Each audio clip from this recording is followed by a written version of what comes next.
Olá pessoal, tudo bem com vocês? Para quem não me conhece, meu nome é Leonardo, professor na Análise, e na aula de hoje nós vamos dar continuidade ao estudo de análise conjunta de experimentos.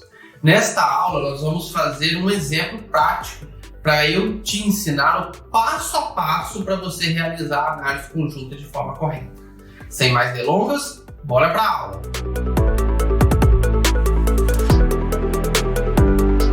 Vamos dar início aqui a mais uma aula, e na aula de hoje nós vamos dar continuidade ao assunto de análise conjunta de experimentos. Na última aula, nós vimos toda a teoria relacionada à análise conjunta. E agora nós vamos ver um exemplo prático de como trabalhar com esse tipo de análise. Então vamos lá. Nós vamos considerar aqui um grupo de experimentos, ok? E alguns desses experimentos vão ser comparáveis, outros não, já para vocês, verificarem aqui, de acordo com aqueles critérios que nós estudamos, na última aula. Se cada experimento tiver mais de uma repetição, e isso é importante, gente, vamos lá, não tem como rodar análise individual para experimentos que só tem uma única repetição. Não tem análise estatística relacionada à análise de variância, que seja possível de rodar apenas com uma repetição. Lembre-se dos princípios básicos da experimentação. O primeiro deles é a repetição. Se você não tem repetição, análise de variância não é uma opção entre as análises possíveis para o seu experimento, ok? Isso eu gosto de deixar bem claro, porque chega muita gente para mim: Léo, preciso rodar a análise. Quantas repetições você tem? Uma? Não dá para rodar análise de variância, dá para fazer outras coisas, E aí a pessoa fica um pouco frustrada, porque essas outras coisas normalmente é uma análise de frequência, às vezes um pi quadrado.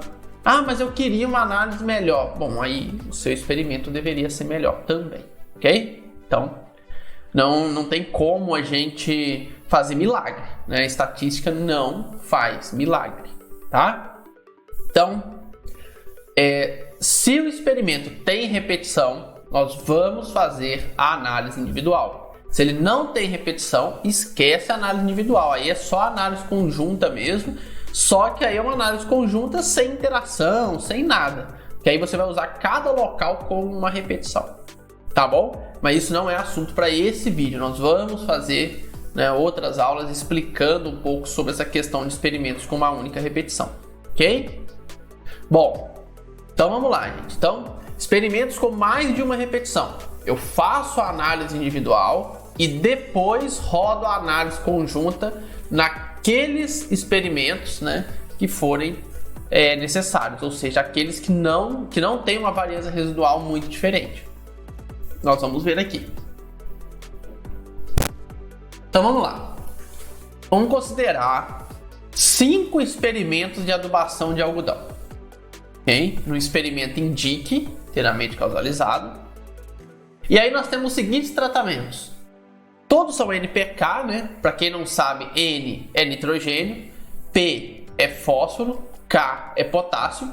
E o número 1 e 2 é a quantidade de doses que foi aplicada. Então, por exemplo, tratamento 1, N1PK1.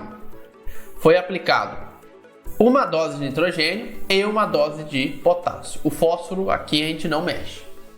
N1PK2, uma dose de nitrogênio, 2 doses de fósforo. N2PK1, 2 doses de nitrogênio, 1 dose de fósforo.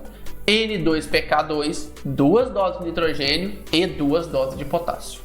Ok? Bom, então vamos lá. Agora nós vamos ver aqui as análises individuais. Léo, eu não sei como que roda uma análise individual. Você vai lá na nossa aula de delineamento inteiramente causalizado. Lá eu explico passo a passo como que calcula. Aqui eu não vou explicar novamente porque já tem aula falando disso, senão fica muito repetitivo, tá bom? Então aqui está o arquivo de dados, os tratamentos e a testemunha, tá? Nesse caso tem uma testemunha, seria sem adubação. E as repetições, R1, R2, R3, R4. Aqui é o total, ok? Para cada tratamento. e aqui o total geral, né? A gente já verifica que testemunha bem mais baixo do que os outros, né? Então, já te dá uma ideia que a adubação favoreceu, né, a produtividade dessas plantas. Bom, aqui a análise de variância individual para o experimento 1. Então, tratamento, resíduo, total, né? Soma de quadrado, quadrado médio, teste F. Teste F deu 0,73, ou seja, foi não significativo.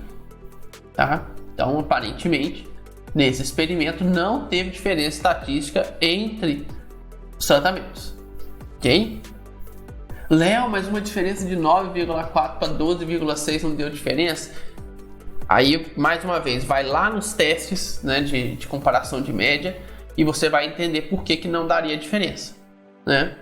Por causa da questão do DMS, provavelmente a gente tem um erro experimental aqui muito grande, e esse erro experimental, né, se a gente pegar aqui, ó, o erro experimental de 7,45, ele é muito grande. Para esse experimento ele é muito grande, porque você pega a soma de quadrado de tratamento, ela é minúsculo, né? Então, assim, não tem jeito, né? Nós temos que o quadrado médio maior do que o quadrado médio de tratamento.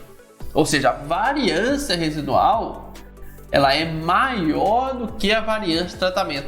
Isso aqui, a gente não vai entrar nesses detalhes, né? São aulas muito avançadas, mas aqui, pessoal, tem até um erro de cálculo de variância, tá? Porque se a variância, esse quadrado médio do tratamento, ele é a variância do resíduo mais número de repetições vezes a variância de tratamento. A variância do resíduo sendo 0,49, a variância de tratamento teria que ser negativa. Isso não é possível de acontecer. Então, assim, o experimento não tá bom, tá? Quando eu vejo um experimento, o quadrado médio do tratamento é menor que o quadrado médio do resíduo, eu já sei que tem algum problema nesse experimento. Ou tem outlier, sabe? Alguma coisa tá impactando muito forte esse experimento, tá? E aí, consequentemente, você tem um F menor do que 1. F menor do que 1 é sempre não significativo, não tem como. Experimento 2. Experimento 2, a gente vê aqui uma produtividade bem maior, né, em relação ao experimento 1. Léo, essa diferença toda de produtividade né? A gente teve aqui o experimento 1 variando aí de 1,2 até 3,6, né? E experimento 2 aqui já variando aí de 9, 8,5, 7, tem um 7 ali, até 12, né? Então a gente tem os totais aqui bem maior. Dados da análise de variância 2,70. O F melhorou, né? Então é um experimento melhor, porém o F ainda foi baixo, ainda não foi o ideal, né? Porque a soma de quadrado aqui ainda continua mais alta do que a soma de quadrado de tratamento, né? O ideal, eu olho sempre o quadrado médio, tá? Para eu ver se o experimento foi muito ruim ou não. Mas a soma de quadrado também, o ideal é que aquele tratamento seja muito maior do que a do resíduo, né? Então aqui a gente continua com uma soma de quadrado do resíduo muito grande, né?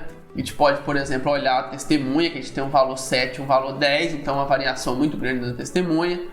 Pode ser que tenha alguns tratamentos também que tenham uma variação maior, né? Esse daqui variando de 9 até 11, tem uma variação boa, né? Então tudo isso acaba acarretando aí nesses problemas, tá? Pessoal, algo muito importante, tá? Que eu já falei na aula passada, mas vou relembrar. Os tratamentos precisam ser os mesmos em todos os experimentos para que a gente possa fazer a análise conjunta. E o número de repetições também. O ideal é que seja o mesmo para todos os experimentos. Se variar, o número de repetição dá até para a gente fazer uma jogada, mas o ideal é que seja o mesmo.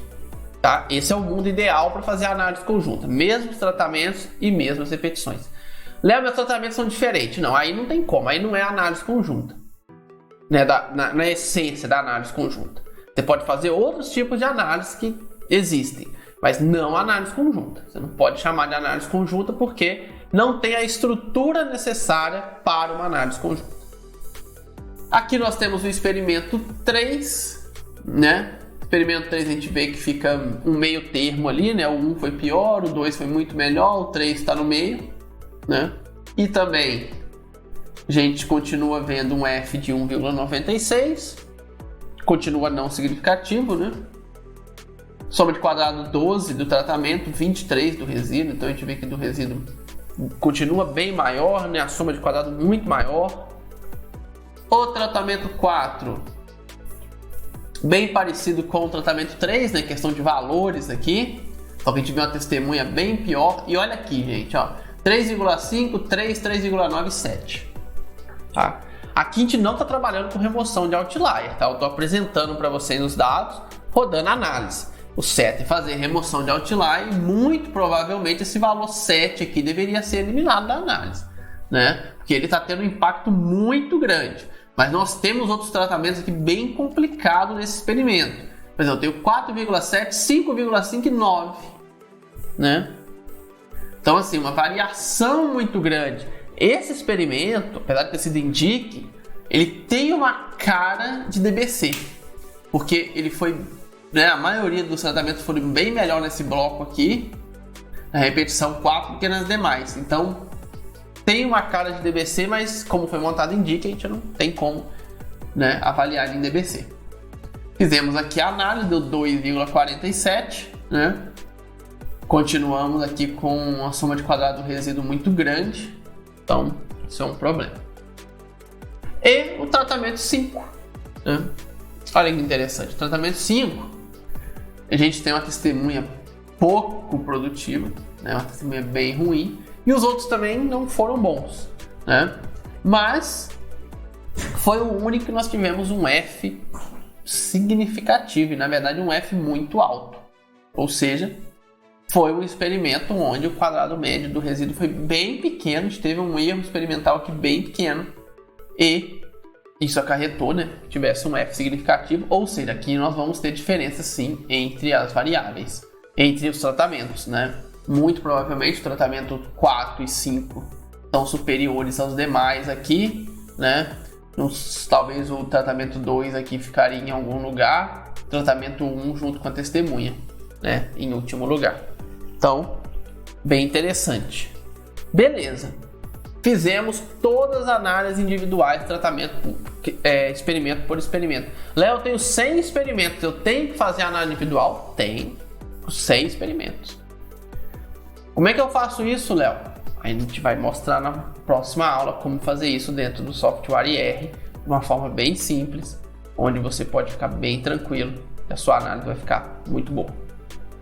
Bom, agora a gente precisa dos quadrados médios do resíduo da análise individual. A gente já tem esses valores, o que nós vamos fazer agora é ordenar esses valores. Então eu peguei os 5 quadrados, 2,22, 1,53, 1,11, 0,49 e 0,01. Aí, pessoal, não sei se vocês lembram, né? A gente tem que fazer o coeficiente do maior quadrado médio com o menor. Ok? Se a gente fizer, né, esse quociente do maior com o menor, pegar aqui o 2,22 e dividir por 0,01, nós vamos chegar no valor de 193,74. Ok? Esse valor vai muito além do valor de 7, que é o valor máximo aceitável. E ainda podemos fazer o teste do F máximo, que é o quadrado médio maior, né, dividido por 3 vezes o quadrado médio menor. Então 2,22 dividido por 3 vezes 0,01, chegamos em 64,58, extremamente significativo, ou seja, o valor é significativo a 1% de probabilidade pela tabela de Pearson e Halley. Ou seja, né, por qualquer um dos dois critérios que nós avaliamos aqui, né, tanto o quociente do quadrado médio maior pelo menor ou o F máximo, nós chegamos, né, na conclusão que nós não podemos estudar os 5 ensaios juntos, porque os valores vão muito além do que nós podemos trabalhar. Aí, pessoal, é onde começa a atacada do pesquisador. Você tem que eliminar os extremos. Como esse valor aqui é o maior extremo, né, 0,01 realmente é um valor muito baixo, então nós vamos eliminar os 5. Ok?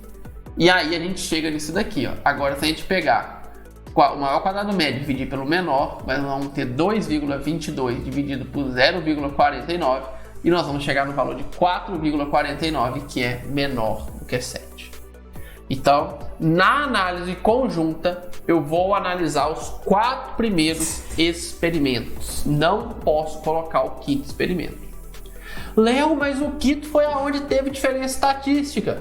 Aí você vai analisar o quinto experimento sozinho, uma outra análise. Né? Você já fez, no caso, a análise individual dele, você vai fazer uma análise para aquele quinto experimento e uma outra análise, que seria aí, no caso, a análise conjunta para os 4 primeiros experimentos.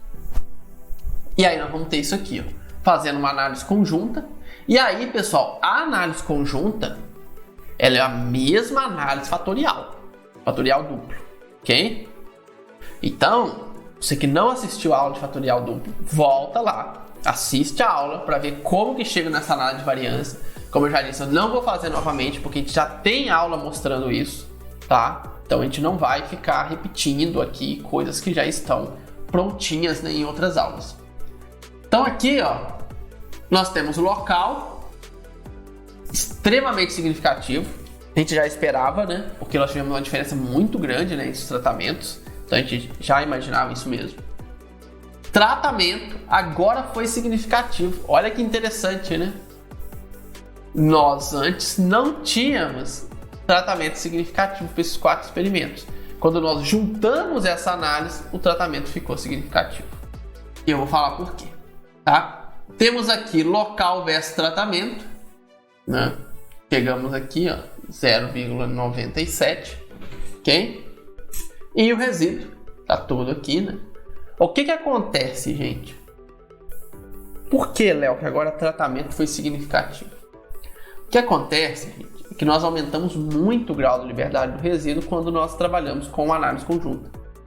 Isso faz com que o quadrado médio do resíduo caia muito quando a gente trabalha, na maioria das vezes, desde que eu siga aquelas regras lá de exclusão de experimento. Se eu analisar tudo junto, pode ser que o quadrado médio do resíduo até suba, tá? Mas quando eu tenho experimentos parecidos, ou seja, a soma de quadrado não vai alterar tanto e o grau de liberdade vai aumentar muito, né? Porque agora eu estou somando o grau de liberdade de todo mundo. Agora eu tenho 60 de grau de liberdade, né? 80 dividido por 60 dá um número ínfimo, ok? Então, isso acaba favorecendo a nós termos tratamentos significativos. E qual que é o mais interessante? É que agora nós temos, nós vamos fazer uma conclusão, né, no final para os 4 locais. Então o tratamento que é melhor, ele é melhor para aquele conjunto de experimentos. Quem trabalha em empresa, quem já está em empresa ou pretende trabalhar, tem que saber análise conjunta assim de cor e salteado, né? Que a minha avó falava assim. Porque você vai usar o tempo todo. Grandes empresas trabalham com muitos experimentos. E aí você tem que tomar muito cuidado para você não colocar na mesma análise, no mesmo bolo, experimentos que são completamente diferentes, porque eles podem te dar uma visão muito errada do que acontece no geral. Então, se você tiver que formar, aqui eu fiz 5 tratamentos, 5 experimentos. Vamos supor que você tem 60. E aí você vai ter que formar vários grupos, você não vai ter um único grupo. Você vai ter uma análise conjunta para um grupo de experimentos, uma análise conjunta para outro grupo, uma análise conjunta para outro grupo e assim por diante, tá? Isso é muito importante, gente, seguir essa questão do critério de exclusão de quadrados médios, ok? Isso é muito, muito importante. E eu coloco aqui uma observação no final, tá, gente? Quando o que interessa são os resultados gerais, o teste de tratamento deve ser feito preferencialmente em relação ao quadrado médio da interação. Gente, como que eu ensinei para vocês calcular quadrado médio? Quem não lembra, volta lá nas aulas que eu ensino. Então, a aula de fatorial, aula de DIC, de DVC, que a gente sempre pega o quadrado médio da fonte de variação e divide pelo resíduo. Quando a gente vem para análise conjunta, que nós queremos uma explicação geral, tá? O quadrado médio de tratamento deve ser dividido pelo quadrado médio da interação, ok? Aí a gente faz 7,96 dividido por 1,30 e chegamos no valor de 6,09, ok? Portanto, sempre que houver indicação da presença da interação, mesmo não significativa, esse procedimento deverá ser seguido, tá? Isso é muito importante. Existe mais explicação por trás disso, tá, gente? Na aula de hoje é o suficiente para vocês saberem. Então, análise conjunta, o teste F do tratamento é tratamento dividido pela interação. Não é mais tratamento dividido pelo resíduo, ok? Aí tem que tomar cuidado, gente, porque tem muito software que já solta resultado tratamento dividido por resíduo. E esse não é o ideal quando nós trabalhamos com análise conjunta, tá? Aqui no nosso exemplo, por coincidência, o resultado seria muito parecido, porque o quadrado médio da interação 1,31, o quadrado médio do resíduo é muito próximo, 1,34. Mas existe casos que nós vamos ter uma diferença muito grande. E aí, se você não calcula da forma correta o teste F, muito provavelmente você vai estar errando também a sua análise. Então, isso é uma observação extremamente importante, tá, gente? Em algum momento, quando vocês fizerem aulas de modelos mistos comigo, eu vou falar mais sobre efeito fixo e efeito aleatório. E aí vocês vão entender muito melhor por que isso aqui acontece. Mas por enquanto, saber isso daqui já é o suficiente para vocês rodarem as suas análises, tá bom? Bom, então na aula de hoje é isso, ok? Então a gente mostrou aí um exemplo para vocês, como que faz a análise individual de cada experimento, pega o quadrado médio do resíduo individual, coloca ele em ordem decrescente, ou crescente também, é o que você preferir, mas em ordem. Pega o maior, divide pelo menor, pode fazer o teste do F máximo também. Exclui aqueles até essa divisão do maior para o menor for menor do que 7. Você vai excluindo até chegar nesse valor. Pode formar mais grupos, não tem problema. Aquele pessoal que você excluiu, você pode tentar formar um outro grupo com eles. Aqui a gente só tinha uma exclusão, né? Então ele ficou num grupo individual mesmo, tá? E depois você roda a análise conjunta e aí você, uma vez significativo, você parte para o teste de comparação de média, né? Ou dependendo até modelo de regressão para análise conjunta, ok? Então por hoje é isso e vejo vocês na nossa próxima aula. Até mais!